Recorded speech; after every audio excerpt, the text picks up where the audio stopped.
ברגע שאנשים מגלים שאני פיזיותרפיסטית או יוגה תרפיסטית, זאת הזדמנות לשאול שאלות. תגידי, יש לך איזה עצה עם הברך? או את יכולה לתת תרגילים למשרד? כואב לי הגב כבר 30 שנה. השאלות האלה משקפות אתגר עמוק יותר. חוסר הבנה באיך באמת לעבוד עם הגוף שלנו.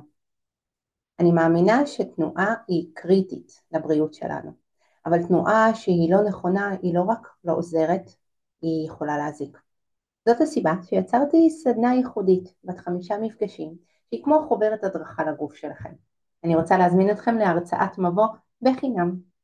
בהרצאה אנחנו נעמיק ביחד בהבנה של הגוף שלנו, איך הוא בנוי, מה מערכות היחסים הפנימיות, החיצוניות ואיך הן פועלות. איך לתרגל מתוך מודעות וכוונה שהיא נכונה ומיומנת. זו הזדמנות ללמוד לא רק איך לזוז, אלא איך לזוז נכון, מתוך דיוק והתאמה אמיתית שלכם. איך מצטרפים?